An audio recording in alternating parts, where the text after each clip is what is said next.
It was a very simple way I began with her. I'm not known as a traditional drummer or singer in my tribe, but because I was only allowed into the Whale Stadium, ancestors said, you have to learn to drum. You have to learn to pray, because the drum is the vehicle to carry messages from her people, from ancestors to her, and then from her back to the ancestors and her people. And I would do that every time I'd go to Wachik and Cherry Point, and I'd drum and tell her family, I'm going to see your daughter. I'm going to pray with her and bring you the messages, and I'll come back when I'm done and I'll share them with you. Every time, going, coming back, it helped heal her spirit. We had good vets that healed her heart, but the drum and her people and the ancestors healed her spirit. So this was simply the way I began working with her.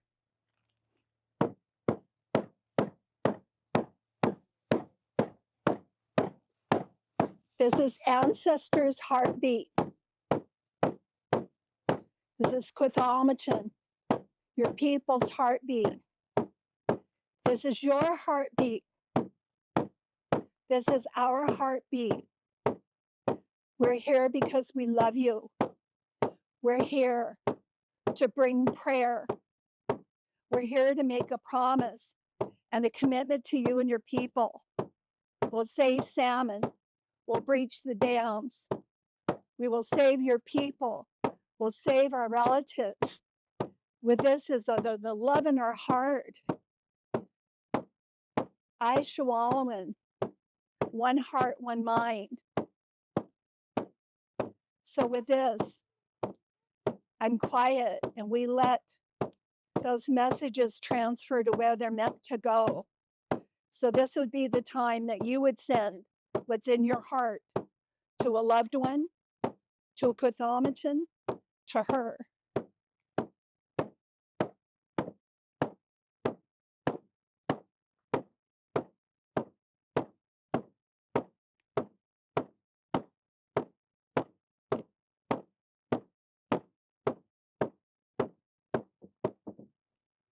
That was him. Aishka, my friends.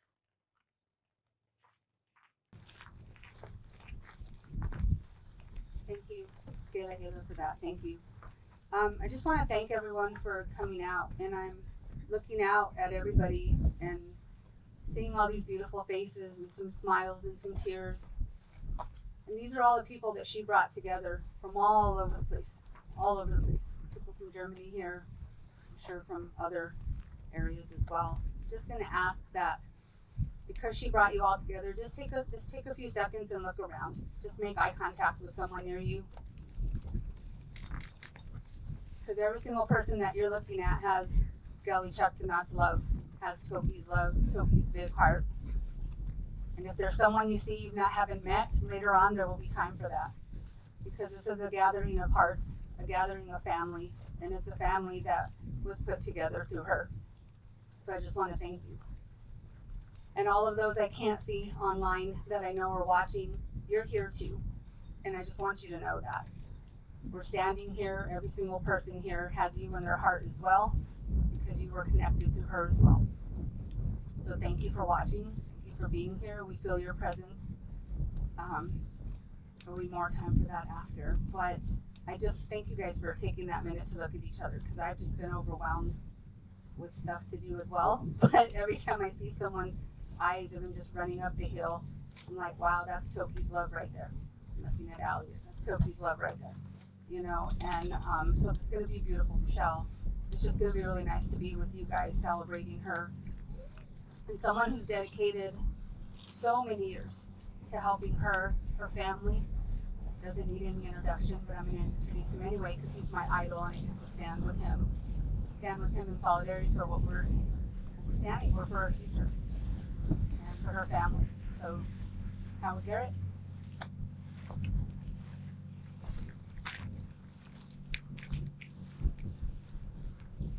I wish I could say something so beautiful as you and Raynell and Rosie have said,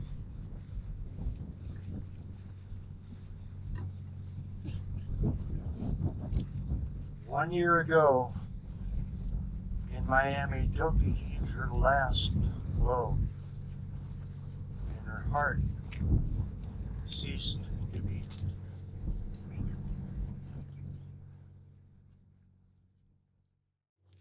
And at that exact time, at that same moment, the L-12s, this L-pod, sub-pod, the matroline that we believe she was born in, was here.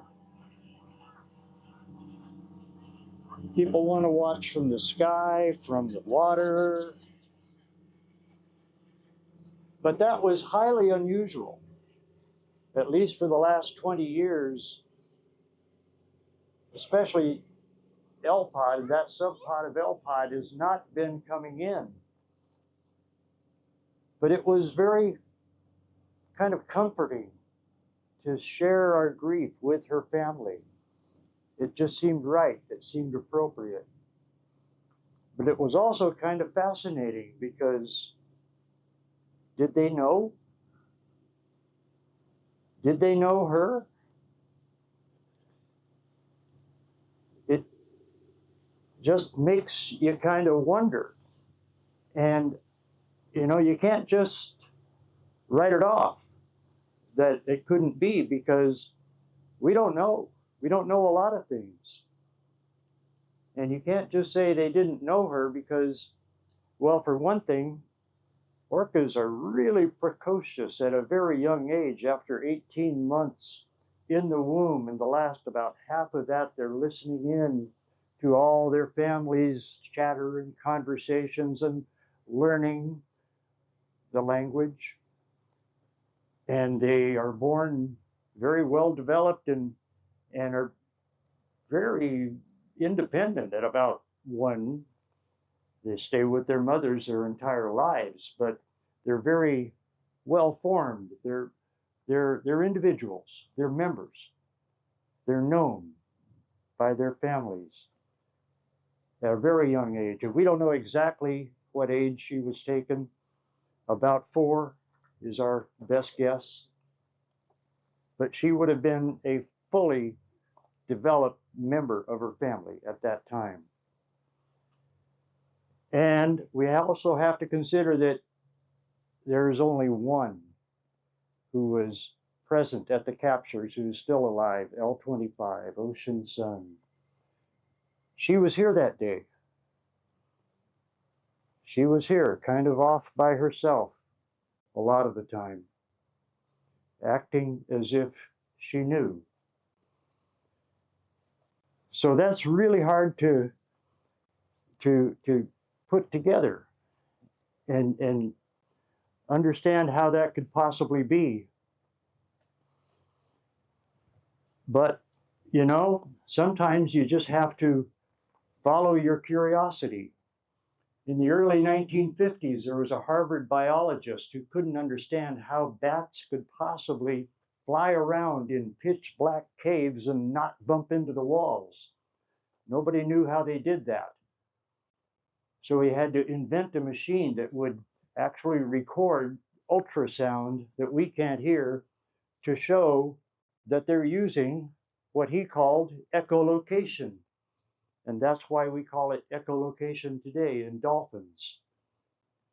He followed his curiosity and found a capability that nobody knew they had. And I'm telling you, I'm really curious about how those whales happened to be here on that day. This is a very special place. The west side of San Juan Island has great cultural significance for the orcas. This is their best foraging, their gathering place, their place for reunions, for superpods. So it's a very special place for them to come together, and they came together here that day. And it's very intriguing. But then I remembered the day before, that Thursday before the Friday that she passed, when they all came in, except for the L-54s, the sub-pod that sometimes isn't with the rest of the family. They weren't seen that day, but otherwise, about 70 orcas were right here along the west side the day before. And Toki was in severe distress at that time. She had been hurting for two days, losing strength, losing the ability to stay upright, to breathe and to stay alive. And somehow they were here, and they were behaving in a way that, as I said, I had never seen before. I happened to watch it live from the webcam on that lighthouse, and for a half an hour that I saw of what now I've found went on for at least 2 hours, maybe 2.5 or 3 hours, that they were right here within a couple of 100 yards of the lighthouse. And they were, it wasn't the usual kind of socializing, you know, cuddle, puddle, group, grope, whatever you want to call it, when they get together and it's a super pod and they're all kind of snuggly and having fun. It wasn't that. It was more kind of individual, writhing at the same pace, but not really interacting that much. It was just really unusual, really strange. Before I knew what was going on in Miami, I was watching that wondering, what is that? I've never seen orcas behave that way before. So I thought it was just really strange. Did they know? Do they know her? We don't know the ability of them, of orcas, to be able to tell stories. They sure have memories. We know that much. Can they share them? Could L-25, Ocean Sun, have told the others? Could that story of that capture, that loss of Toki and so many others, could that have been told to the family? It sure seems like it. It seems like they knew and they were grieving. And all of that just reaffirms for me the meaning of kotomachin. It's a beautiful word. I'm not saying it right, I'm sure, but as I understand, kotomachin means our relations who live under the waves. That's how I feel about Toki and her family. There are relations who live under the waves.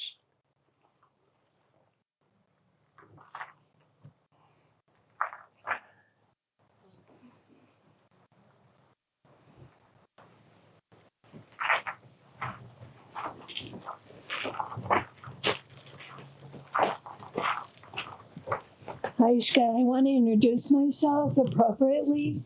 Skila Hela Senisnet, Raynell Morris, Chaklami-san. Good afternoon. I am so proud to be here to share her love because she has shared it with all of you. I am Lactamish, I'm from the Lummi Nation, and I was so honored to be the one that was chosen by ancestors as a sacred obligation to help heal her spirit, that they trusted in me, they guided me. Some of you know me, sometimes I'm not the easiest person, but ancestors stuck with me and just kept guiding me, and I just kept doing the best that I could for years.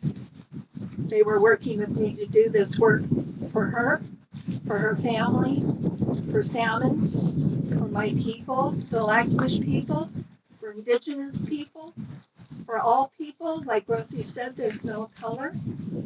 So the work is just beginning. It's important for Skelly Chaksanot.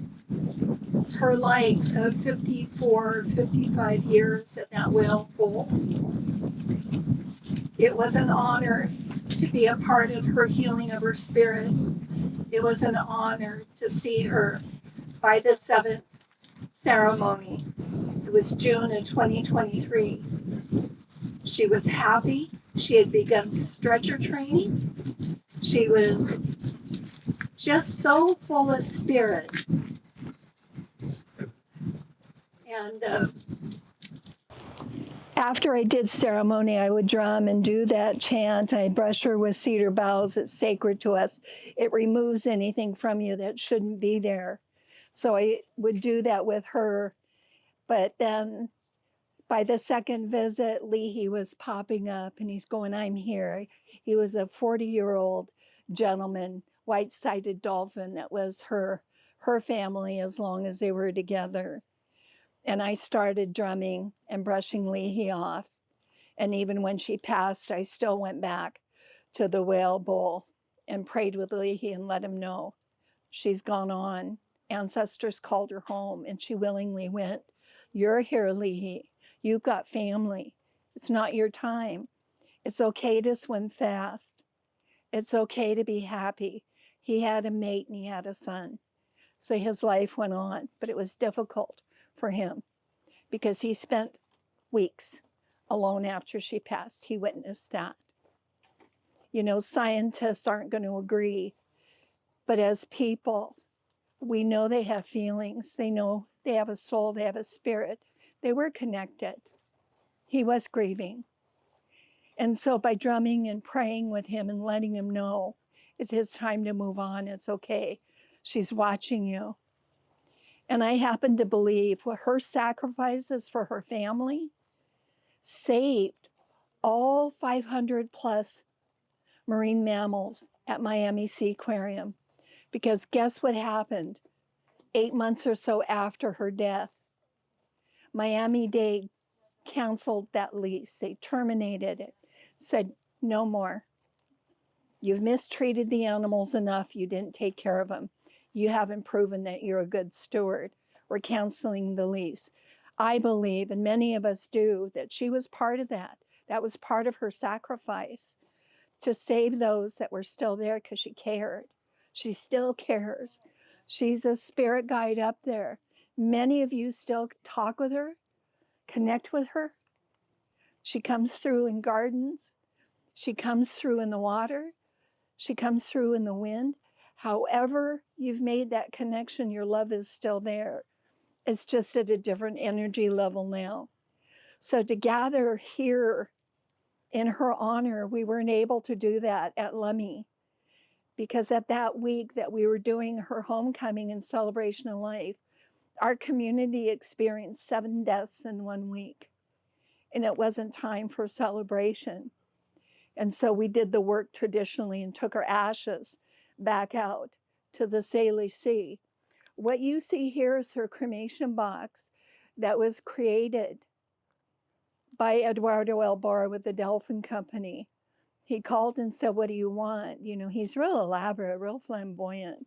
He goes, we could do gold this and this. And I said, no, that's not her. It's not like Tamish people. We don't do gold stuff like that. She wants to be honored in the best way, which is white wood. That's it. That's her people. And that's what they did honor it. There's no gold in her box. But what they did do is they took the picture of her exact tail and it's on the top. When we brought her home, Councilwoman Rosa Reeve Jacobs from the Lummi Nation, representing the Lactamish people, the council met and they delegated her and I to go back to the Georgia crematory to bring our relative home in a traditional way. That box held 300 pounds of her ashes.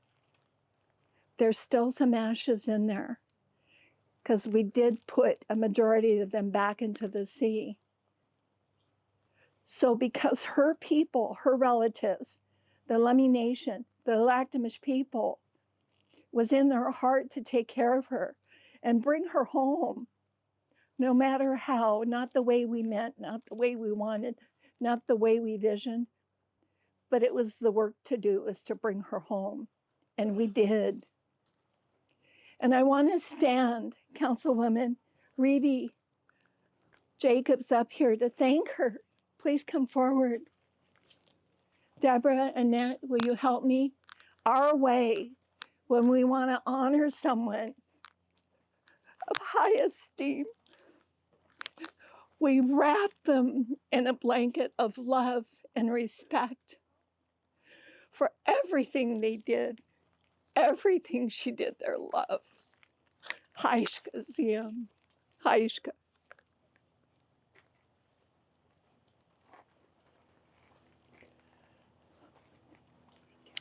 We hope this Quethamatin blanket is a symbol of her love and respect for you.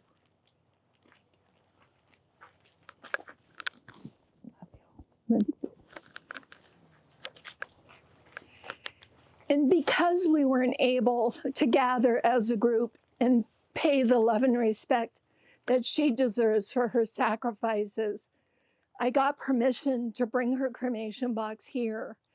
And now would be the time that we're going to invite you, if you're so moved, to take a flower or some cedar and put it on her box with your intentions. And later when Rosie does the salmon ceremony to bring the salmon to the water, we'll bring the cedar and the flowers back to the water in her name. You want to, Deborah, hold the flowers too, please? Hold the flowers by her cremation box, and we'll invite people to come take one and put one on.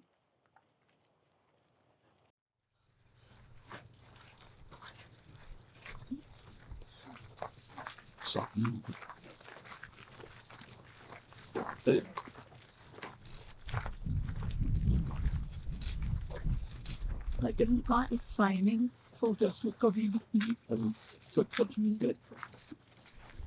Well, we need to tell them.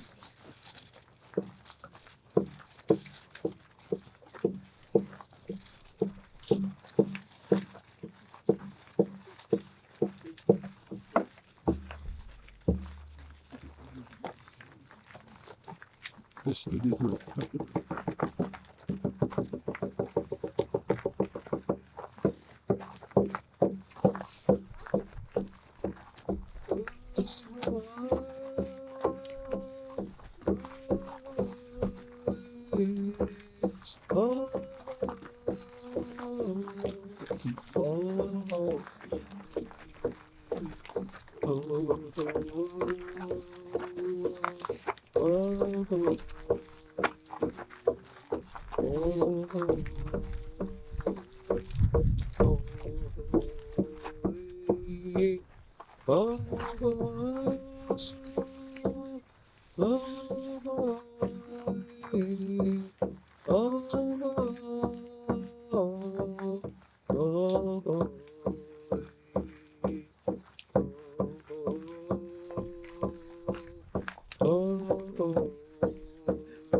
Now have everybody raise your hands out towards the water, please. Everybody raise their hands out towards the water, please.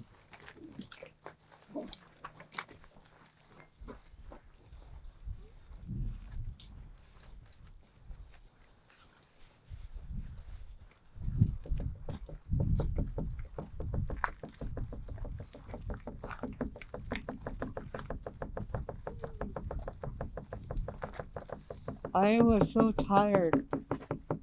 I wanted to come home.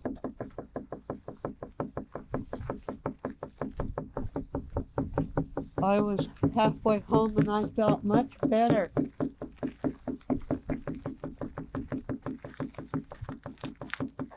I am home, I shall dance.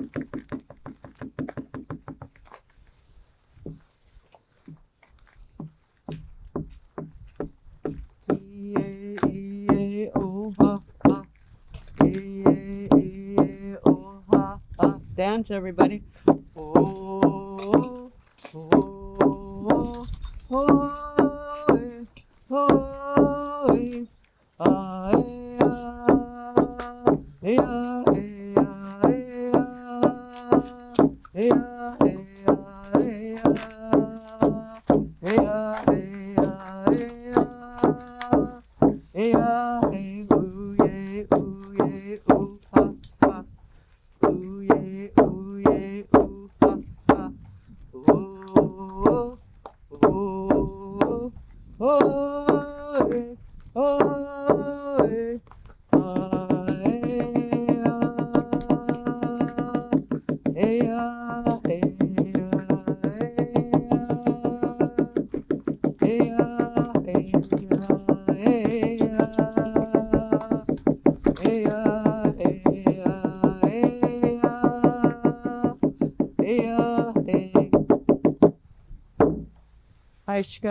Machka, everybody.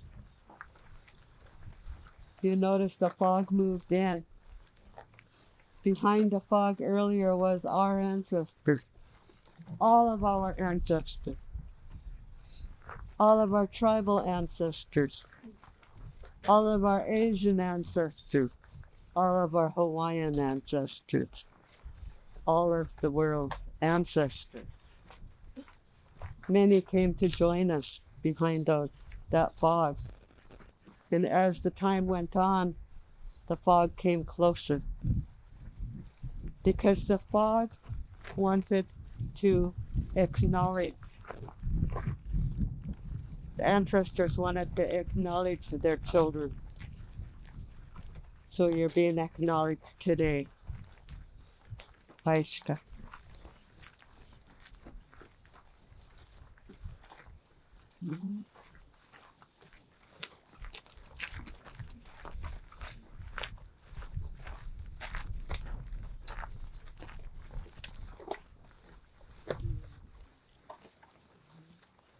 That's right.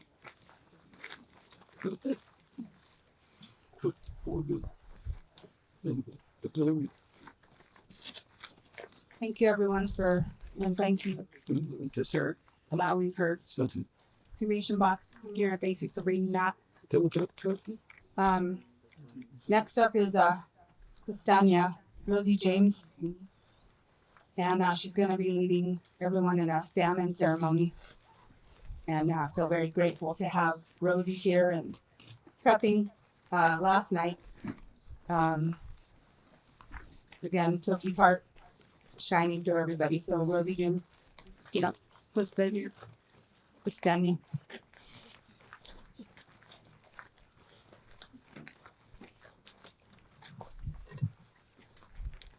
The ship's there, close it.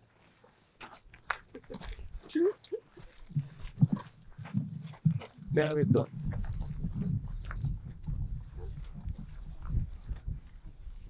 Oh, that's okay. Can everybody hear me? Can I please have my bonus daughter come forward? My bonus niece, my bonus daughter. I've been working with Cindy for quite some years now. I met her in the basement of the Whale Museum years ago before she transferred to Orca Network. Well, today is not only about us. Today is all about us. It's the way you look at it. But it's also about Jim Waddell and Howard's brother, Ken Balcom. Ken Balcom, Howard's here, please raise your hand. Howard is Ken's brother, and I believe that Kelly's here somewhere. Please raise your hand. That's just Ken's son. They worked very hard to be a part of today. The gratitude is ours for you to be still here to help us with this day. And also for the Lummi tribe and Coast Salish tribes that prayed as hard as we did for her to come home. My dad was born on Orcas Island, so he was a very big part of the Orcas. He was there in 1970 when they lifted Toki out of the water. My dad sat on the beach and cried. He couldn't find time to sleep. We lived in Laconia where they go to Oak Harbor early in the morning so he could see how there's broken spirits. We're going to make it. We watched several pass. Dad lived out on Orcas Island and took care of his best friends were a goat and orcas. He called them blackfish. That's what all natives call them, is the blackfish. Well, Dad was half Canadian as well. And so I was trying to talk like a Canadian. When Dad and his goat would go out in a boat.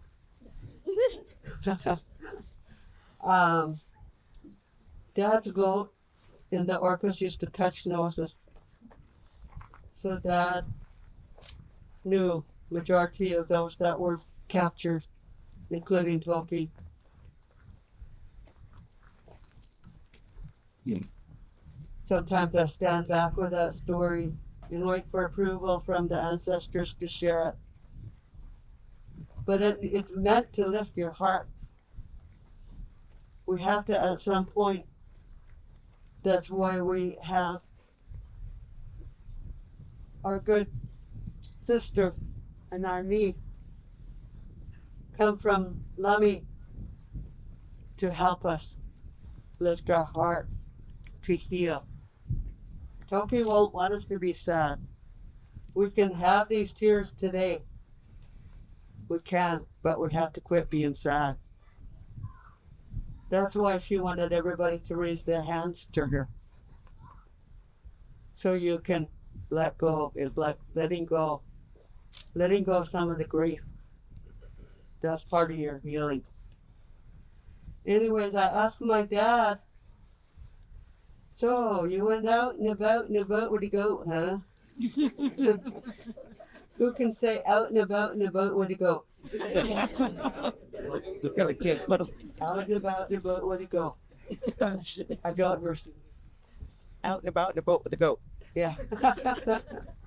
Okay, Cindy's leading the ceremony. I'm planning on not being here forever.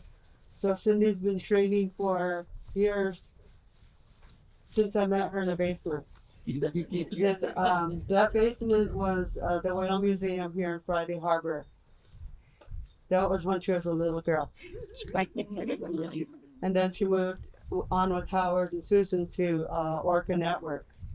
So then I'll pass this year on to Cindy so she can explain what the rest of the ceremony is. Hi, Rosie, and hi, Reno. Thanks everybody for being here. So I'm very honored not only to be the bonus daughter or the bonus niece, but to have been one of the people entrusted in preparing the salmon for the salmon ceremony. So for those of you who may not have participated in a salmon ceremony before, the way that this will work, the salmon is up on a table on the path that goes down to the water. We have a team of people on the rocks who will put the salmon into the water. So what we'll do is, as soon as Rosie is ready for us, she will drum and sing. And anybody who wants to witness the salmon ceremony, you can walk by the table and bless the salmon as you go by. Hold your hand over it, say some prayers, your thoughts, your hopes and dreams for Southern residents, whatever's in your heart. You can say it out loud, you can think it, but just kind of bless that salmon as you go by. And then there is a basket with some cedar. So if you'd like to take a sprig of cedar, and then you can throw that in the water during the ceremony. So when Rosie is ready for us, we will go ahead and file down there. You can walk by the salmon, grab your cedar, and then we'll ask you to kind of stand off to the side a little bit, make sure that you can see the water. And then we're going to have Howard and Annette bringing the salmon down the path and handing it over to the people who will put it into the water. So whenever everybody's ready, we can kind of gather over by the table and we'll get started. Oh, you're getting all this. This guy's good. Yes. Oh, which one? Grab your good. This is for the better feeling. Yeah. So, yeah. I just think, Are you gonna sing and drop up and down? So I'm gonna go.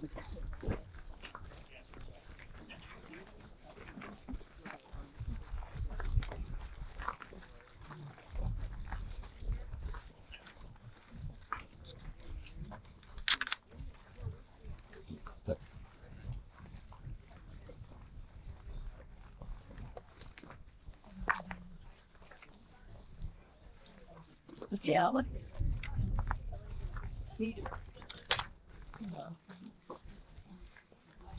It's really rough.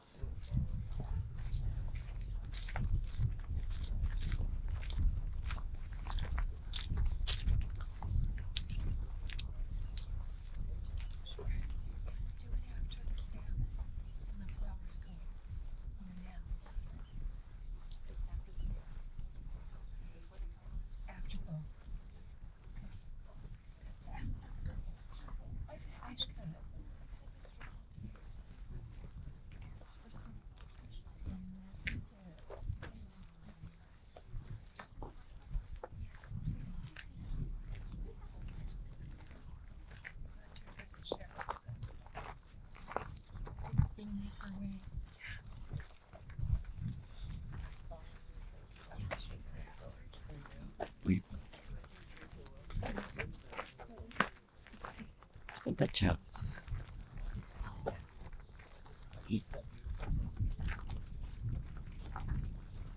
I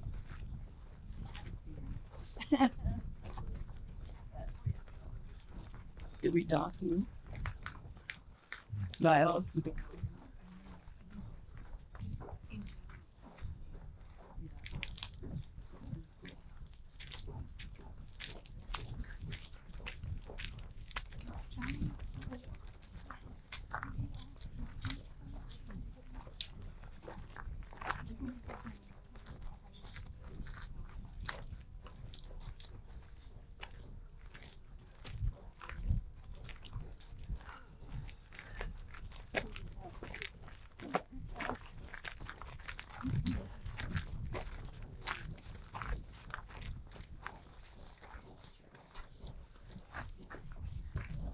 Okay.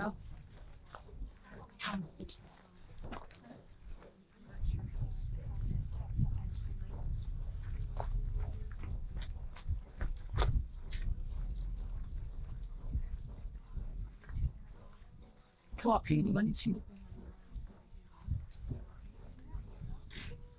No. It's a deal. And yes, I would love.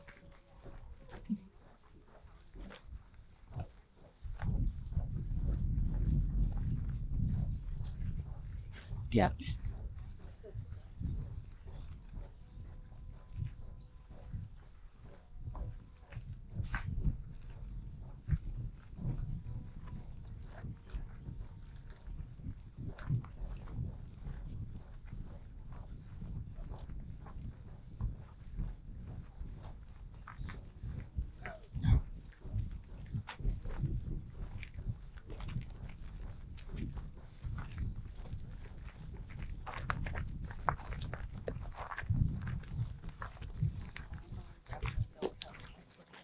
Good.